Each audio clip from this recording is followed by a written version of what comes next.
ಇದೇ ತಿಂಗಳು 9ನೇ ತಾರೀಕು ಚಿತ್ರದುರ್ಗದಲ್ಲಿ ನಡೆಯುವಂತ ನಮ್ಮೆಲ್ಲರ ಧೀಮಂತ ನಾಯಕರು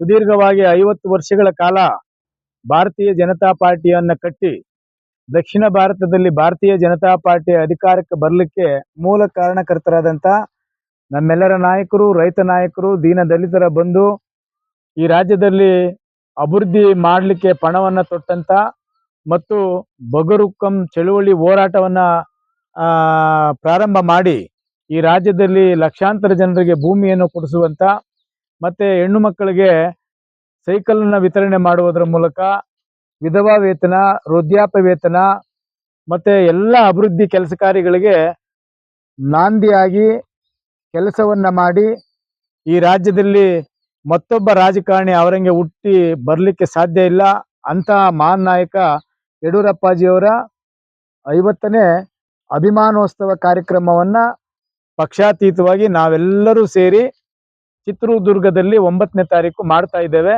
ಆ ಕಾರ್ಯಕ್ರಮದಲ್ಲಿ ಸುಮಾರು 10 ಲಕ್ಷ ಜನರಿಗೂ ಮೀರಿ ಸೇರುವಂತ ಒಂದು ಬೃಹದಾಕಾರವಾದಂತ ಒಂದು ಕಾರ್ಯಕ್ರಮ.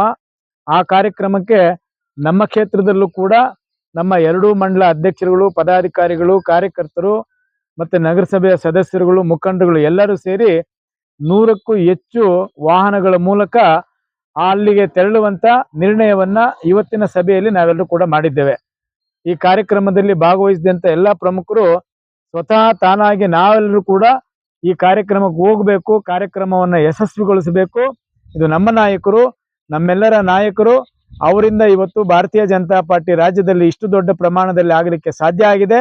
ಅಂತ ಮಾರ್ಗದರ್ಶಕರ ಕಾರ್ಯಕ್ರಮಕ್ಕೆ ನಾವೆಲ್ಲರೂ ಹೋಗ್ಬೇಕು ಅಂತೇಳಿ ಬಹಳ ಉತ್ಸಾಹದಾಯಕರಾಗಿ ಇವತ್ತು ಕೆಲಸವನ್ನ ಮಾಡ್ತಾ ಇದ್ದಾರೆ. ನಮ್ಮ ಕ್ಷೇತ್ರದ ಎಲ್ಲ ಬಂಧುಗಳು ಕೂಡ ಇವತ್ತಿನಿಂದ ಕಳೆದ 15 ದಿವಸಗಳಿಂದ ಈ ಕಾರ್ಯಕ್ರಮ ತೊಡಗಿದ್ದಾರೆ. ಆದರೂ ಕೂಡ ಇವತ್ತಿನಿಂದ ತ್ವರಿತವಾಗಿ ಎಲ್ಲಾ ಬೂತ್ಗಳಿಂದ ಕಾರ್ಯಕರ್ತರು ಅಲ್ಲಿಗೆ ಬರಬೇಕು, ಎಲ್ಲರೂ ಶಿಸ್ತಾಗಿ ಹೋಗ್ಬೇಕು. ಅದಕ್ಕೆ ನಾವೆಲ್ಲರೂ ಜವಾಬ್ದಾರಿಯುತವಾಗಿ ಕೆಲಸ ಮಾಡ್ಬೇಕಂತೇಳಿ ತೀರ್ಮಾನ ಮಾಡಿದ್ದಾರೆ.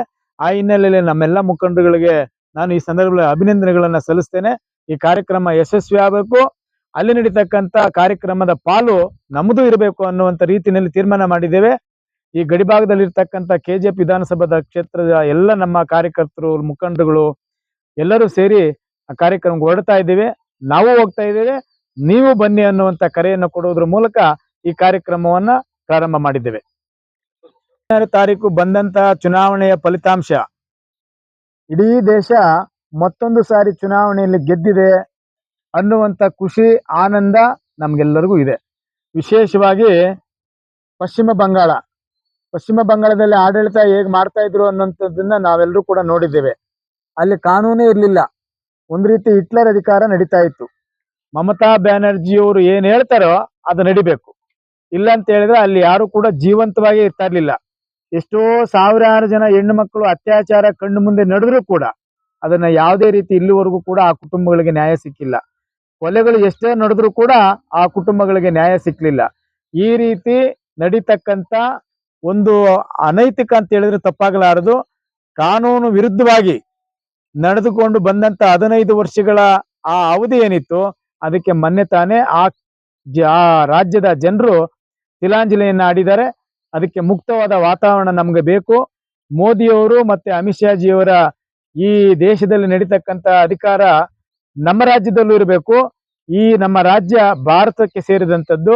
ಇದು ಬಾಂಗ್ಲಾದೇಶದಿಂದ ಬಂದಂತ ನುಸುಳುಕೋರರಿಗೆ ಅವರಿಗೆ ಮಾತ್ರ ಅಲ್ಲಿ ನೆಮ್ಮದಿಯಾಗಿ ಬದುಕಲಿಕ್ಕೆ ಅವಕಾಶ ಮಾಡಿಕೊಟ್ಟಿದ್ರು. ಆದ್ರೆ ಇವತ್ತಿನ ದಿನ ಅಲ್ಲಿರ್ತಕ್ಕಂಥ ಲಕ್ಷಾಂತರ ಕೋಟ್ಯಾಂತರ ಎಲ್ಲ ಜನರು ನೆಮ್ಮದಿಯಿಂದ ಜೀವನ ಮಾಡುವಂತ ಯುಗ ಪ್ರಾರಂಭ ಆಗಿದೆ. ಅದಕ್ಕೆ ನಮ್ಗೆಲ್ಲರಿಗೂ ಖುಷಿ ಆಗಿದೆ. ಅದ್ರ ಜೊತೆಗೆ ಅಸ್ಸಾಂ ಅಲ್ಲಿ ಮತ್ತೆ ನಮ್ಮ ಪುದುಚೇರಿ ಇಲ್ಲಿ ಚುನಾವಣೆಯಲ್ಲಿ ನಾವು ಗೆದ್ದೇ ಗೆಲ್ತೀವಿ ಅಂತಕ್ಕಂಥದ್ದು ನಮ್ಗೆ ಆಶಾಭಾವನೆ ಇತ್ತು. ಅದೇ ರೀತಿ ಅಲ್ಲಿ ಅಧಿಕಾರ ನಮ್ಮ ಭಾರತೀಯ ಜನತಾ ಪಾರ್ಟಿ NDA ಮಿತ್ರಕೂಟಗಳು ಸೇರಿ ಅಧಿಕಾರ ಇವತ್ತು ಮಾಡಿದ್ದೇವೆ. ತಮಿಳುನಾಡಿನಲ್ಲಿ ಬಂದಂತ ಚುನಾವಣೆ ಅಲ್ಲಿನ ಜನ ತೀರ್ಪು ಕೊಟ್ಟಿದ್ದಾರೆ. ಎಲ್ಲ ಯುವಕರು ತೀರ್ಪು ಕೊಟ್ಟಿದ್ದಂತೂ ನಾವೆಲ್ಲರೂ ಕೂಡ ಅದನ್ನ ಸ್ವಾಗತ ಮಾಡಬೇಕು. ನಮ್ಮ ಓಟಿನ ಪರ್ಸೆಂಟೇಜ್ ಕೂಡ ಹೆಚ್ಚಾಗಿದೆ. ಮುಂದಿನ ದಿನಗಳಲ್ಲಿ ಭಾರತೀಯ ಜನತಾ ಪಾರ್ಟಿ ಅಲ್ಲಿಯೂ ಕೂಡ ಪಕ್ಷ ಗಟ್ಟಿಯಾಗಿ ಬೆಳಿಲಿಕ್ಕೆ ಮುಂದಿನ ದಿನಗಳಲ್ಲಿ ನಮ್ಮ ಪಕ್ಷ ಕ್ರಮ ಕೈಗೊಳ್ಳುತ್ತದೆ. 4ನೇ ತಾರೀಕು ಚುನಾವಣೆ ಫಲಿತಾಂಶ ಬಂದ ಮೇಲೆ ನಡೀತಕ್ಕಂಥ ಘಟನೆಗಳನ್ನ ಮಾಧ್ಯಮದಲ್ಲಿ ನಾವು ನೋಡಿದೀವಿ. ಅದು BJP ಅವರೇ ಮಾಡಿದೆ ಅಂತ ನಾವ್ ಹೇಳಕ್ ಹೇಗ್ ಸಾಧ್ಯ? ಅವ್ರ ಕಾರ್ಯಕರ್ತರೇ ಮಾಡಿ ಅದನ್ನ ನಮ್ಮ ಪಾರ್ಟಿ ಮೇಲೆ ಆರೋಪ ಹೊರ್ಸಲ್ಲ ಅಂತ ಏನ್ ಗ್ಯಾರಂಟಿ? ಅದು ಹಂಗೂ ಇದ್ರೂ ಇರ್ಬೋದು. ಅದನ್ನ ಸರಿಯಾದ ಮಾಹಿತಿ ತಿಳ್ಕೊಂಡೆ ನಾವು ಹೇಳ್ಬೇಕಾಗತ್ತೆ. ದೇವಸ್ಥಾನ ವಿಷಯ ಅಷ್ಟೇ ಅಲ್ಲ, ಈ ಕ್ಷೇತ್ರದಲ್ಲಿ ನಡೀತಕ್ಕಂಥ ಪ್ರತಿಯೊಂದು ಕೆಲಸಗಳಲ್ಲೂ ಕೂಡ ಅವ್ಯವಹಾರಗಳು ನಡೀತಾ ಇದೆ. ಸರ್ವಾಧಿಕಾರ ಇಲ್ಲಿ ನಡೀತಾ ಇದೆ. ಒಂದ್ ರೀತಿ ಅಲ್ಲಿ ಮಮತಾ ಬ್ಯಾನರ್ಜಿ ಅಲ್ಲಿ ಅಧಿಕಾರ ಆ ರೀತಿ ಮಾಡಿದ್ರೆ, ಇಲ್ಲಿ ಮಮತಾ ಬ್ಯಾನರ್ಜಿ ಜೊತೆಗೆ ಇನ್ನೊಬ್ಬರು ಕೂಡ ಸೇರ್ಕೊಂಡು ಸರ್ವಾಧಿಕಾರ ಮಾಡ್ತಾ ಇದ್ದಾರೆ. ಇದಕ್ಕೆ ಮುಕ್ತಿ ನಮ್ಮ ಕ್ಷೇತ್ರ ಜನ ನೀಡ್ತಾರೆ. ಮುಂದೆ ನಾವು ಹೋರಾಟವನ್ನ ಪ್ರಾರಂಭ ಮಾಡ್ತೀವಿ ಅನ್ನೋದು ಕೂಡ ಈ ಸಭೆಯಲ್ಲಿ ನಾವು ತೀರ್ಮಾನ ಮಾಡಿದ್ದೇವೆ. ಅದು ನಿಮ್ ಗಮನಕ್ಕೆ ತಂದೆ ಮಾಡ್ತೀವಿ. ಇನ್ನೊಂದು ವಾರದಲ್ಲಿ ಈ ವಿಷಯ ಮುಟ್ಟಿಸ್ತೇವೆ.